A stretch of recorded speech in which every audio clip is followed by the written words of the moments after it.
The late afternoon sun streamed through the floor-to-ceiling windows of the Grandview estate, casting golden light across the elegant ballroom where my wedding reception was in full swing. Crystal chandeliers reflected off polished marble floors as 200 guests danced, laughed, and celebrated what should have been the happiest day of my life. I stood at the edge of the dance floor in my $3,000 wedding dress, though my family believed it was a $200 knockoff from a discount bridal shop, watching my new husband Michael spin my flower girl niece around to the music. Everything was perfect. The 5-course dinner prepared by award-winning chefs, the premium open bar, the live jazz band, the stunning floral arrangements that probably cost more than most people's cars. But perfection came with a price that apparently no one in my family believed I could afford. "I still can't believe she managed to book this place," my mother whispered loudly to my Aunt Carol, not bothering to check if I was within earshot. "The Grandview estate costs $50,000 just for the venue rental, not counting food, drinks, flowers, or entertainment." Aunt Carol glanced around the opulent ballroom with obvious appreciation. "It must be Michael's family paying for all this. Thank God that girl finally found someone with money." I pretended to be fascinated by my bouquet as I listened to them dissect my financial situation for the entertainment of our relatives. "Poor thing has been struggling for years with that little photography business," Mom continued, "taking pictures of babies and high school seniors for $200 a session. I keep telling her to get a real job, but she insists on pursuing this artistic dream." My cousin Janet joined the conversation, wine glass in hand. "Well, at least she found a husband who can support her properly. Michael's construction company must be doing well if they can afford a wedding like this." I felt my cheeks burn with embarrassment and frustration. Here I was on my wedding day, listening to my own family speculate about my finances and dismiss my career as if I weren't standing right there. The truth was, Michael and I had split the wedding costs evenly, despite my offering to pay for the entire event. He'd insisted on contributing equally because he said it was important to him to feel like a partner rather than someone being supported by his wife's money. It was one of the many reasons I loved him. He saw me as an equal, not a charity case. "I just hope she's not going into debt for this," Mom said with a sigh. "You know how young people are these days. No sense of financial responsibility." That comment stung particularly deeply since I'd been financially supporting my parents for the last 3 years without them knowing it. The mysterious insurance settlement that had paid off their mortgage? That was me. The sweepstakes winnings that had covered Dad's medical bills? Also me. The church scholarship that had sent my younger brother to college? Me again. Michael appeared at my side, looking handsome in his perfectly tailored tuxedo. "Hey beautiful. Why do you look upset? This is supposed to be the best day of our lives." I forced a smile. "Just listening to family commentary about our financial situation." He followed my gaze to where Mom was still holding court with her theories about who was paying for what. "Your mom is doing the thing again, isn't she?" he asked quietly. The thing was what we called my family's tendency to discuss my supposed poverty as if I were either not present or not capable of hearing them. "It's fine," I said. "I'm used to it." "Well, I'm not," Michael said, his jaw tightening. "It's our wedding day, Sophia. You shouldn't have to listen to people talking about you like you're some kind of charity case." Before I could stop him, Michael was walking toward my mother's group. I hurried after him, hoping to prevent what was about to become a very awkward confrontation. "Excuse me, Mrs. Martinez," Michael said with exaggerated politeness. "I couldn't help but overhear your conversation about the wedding expenses." Mom looked flustered at being directly confronted. "Oh, Michael. We were just admiring how beautiful everything is. You and your family have really outdone yourselves." "Actually, Mrs. Martinez, I think there's been a misunderstanding. Sophia and I split all the wedding costs 50-50. She insisted on paying for exactly half of everything, including this venue." The group went quiet. Mom's face cycled through confusion, disbelief, and something that might have been panic. But how could she afford? Mom started, then caught herself. How could she afford her half of a $150,000 wedding? Michael's voice was getting louder, drawing attention from nearby guests. "Maybe because she runs a successful business that generates over $2 million in annual revenue." I grabbed his arm. "Michael, please. No, Sophia. I'm tired of watching your family treat you like you're broke when you're probably the most successful person in this room." Aunt Carol's wine glass nearly slipped from her hand. $2 million? That's when I saw Richard Grandview approaching our group with a warm smile. Richard was the owner of Grandview Hospitality Group, which operated luxury venues across the region. He was a distinguished man in his 60s who treated his properties like works of art and his clients like royalty. "Miss Taylor," he called out, using my maiden name as he'd known me professionally for several years. "I hope you're enjoying your special day." I smiled at him, grateful for the interruption. "Richard, everything has been absolutely perfect. Thank you so much for making this day magical." "It's my pleasure. And I wanted to personally thank you again for the acquisition. Having Taylor Creative Holdings purchase our entire chain has been the best thing that could have happened to our company." The words hung in the air like a bomb that had just been dropped in the middle of our family gathering. Mom's face went completely white. "Acquisition."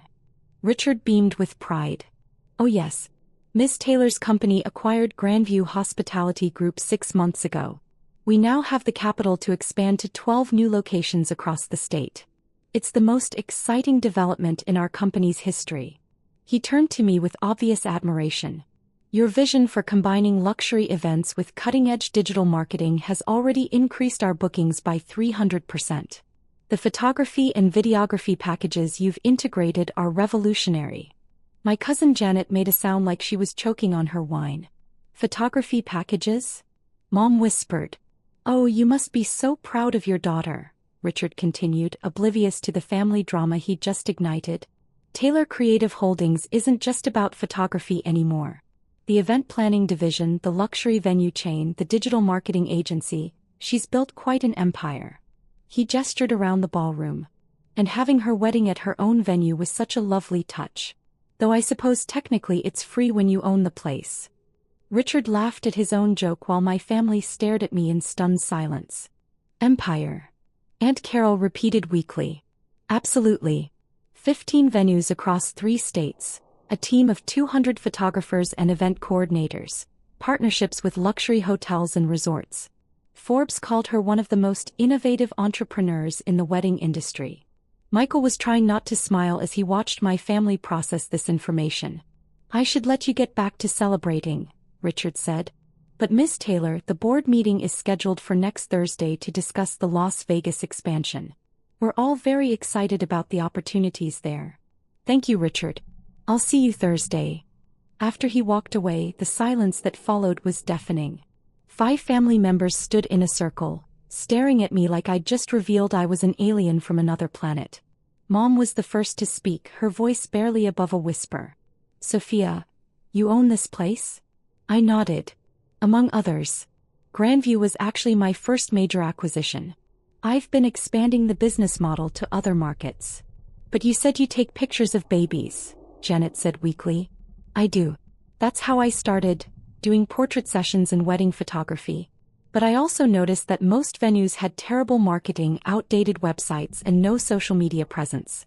So I started offering those services too." I looked around at my family's shocked faces.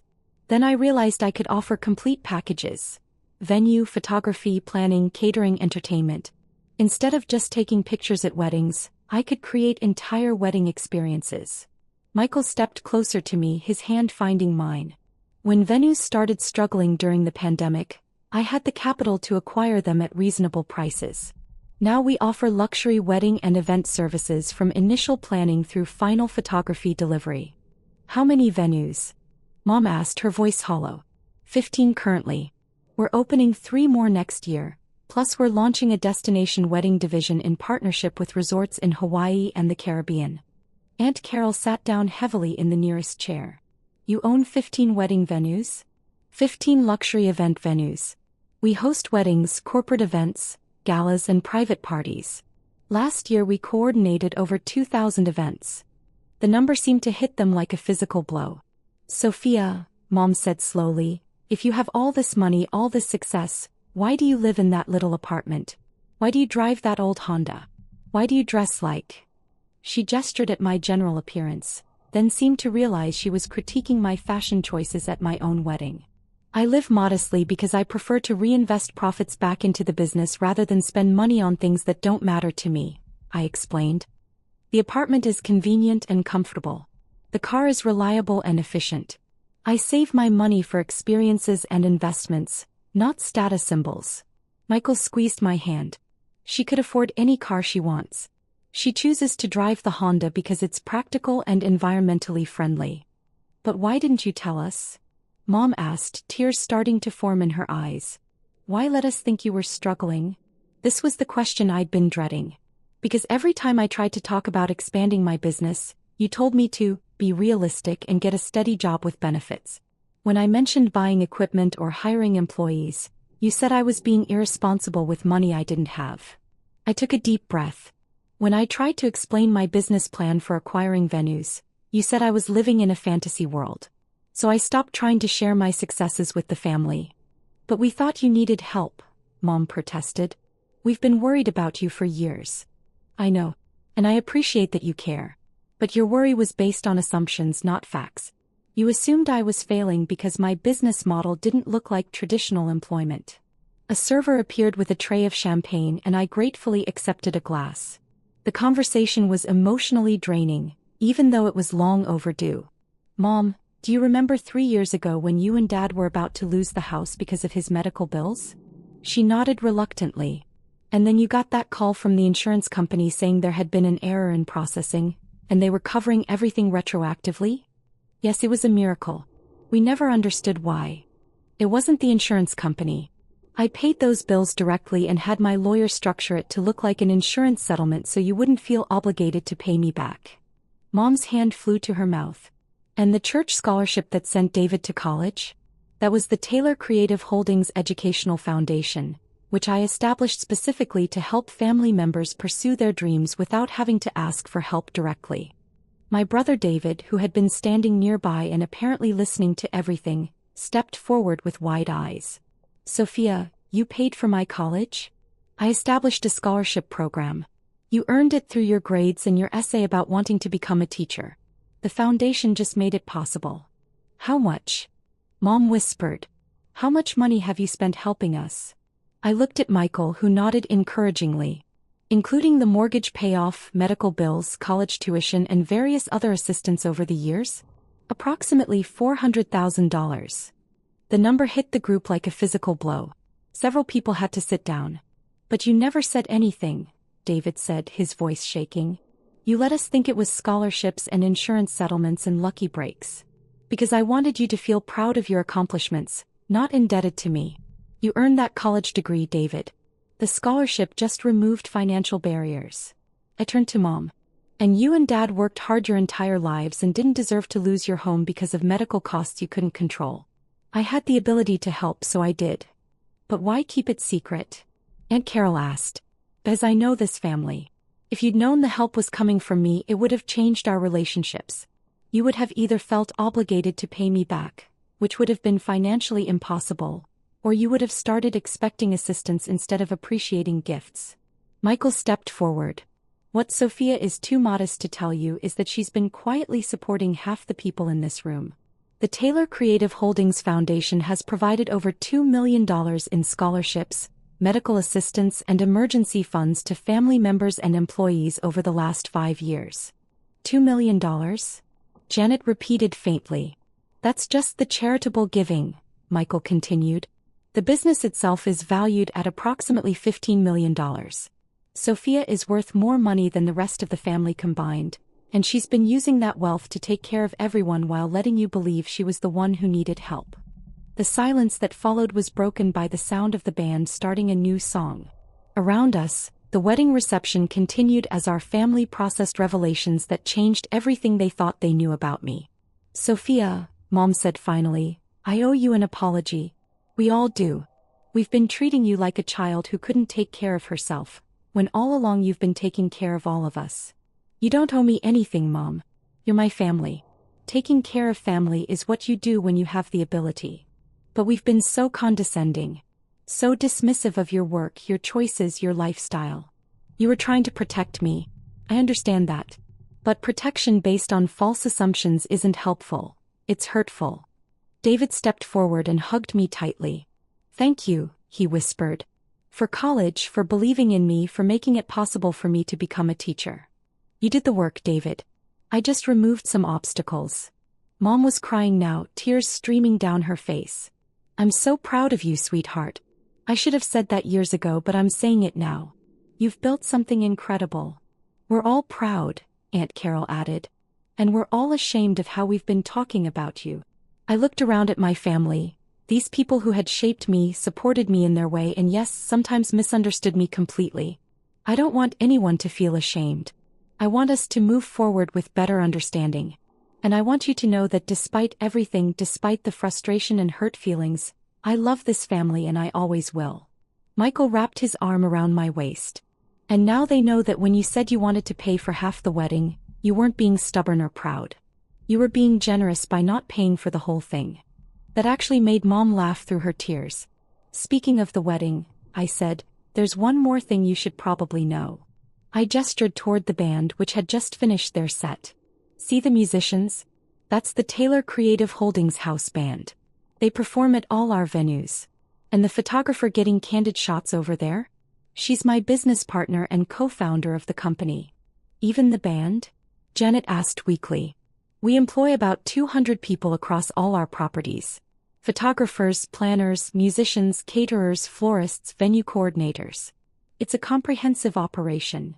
The DJ took the microphone to announce the father-daughter dance, and Dad appeared at my side looking slightly overwhelmed by everything he'd apparently overheard.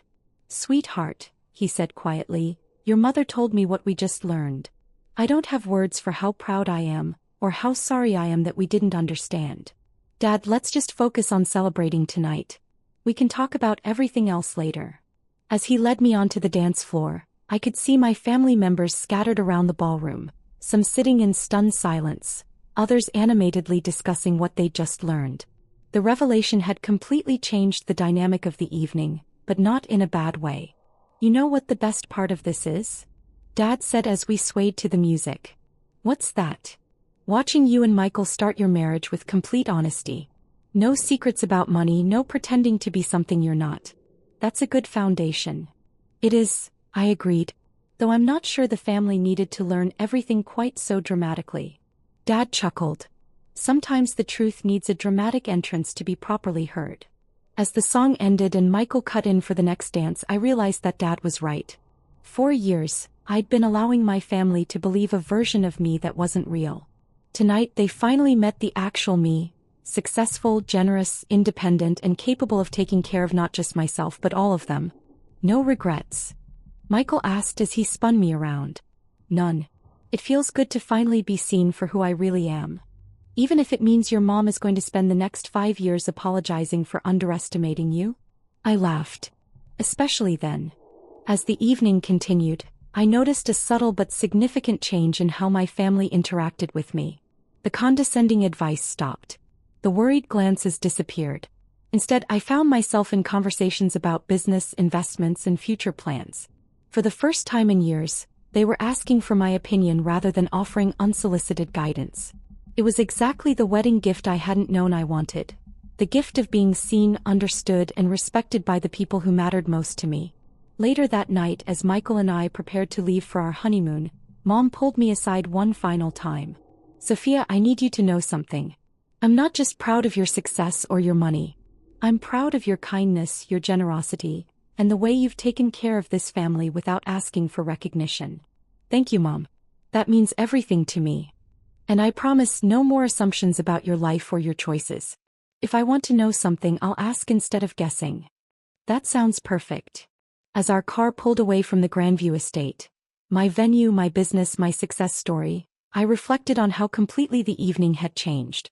Not just because my family finally understood my financial situation, but because we'd established a new foundation for our relationships based on truth rather than assumptions.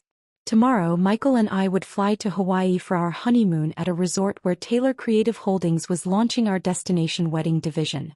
But tonight, I was simply a woman who had married the love of her life in her own venue, surrounded by family who finally saw her for who she really was. It was, without question, the perfect wedding day.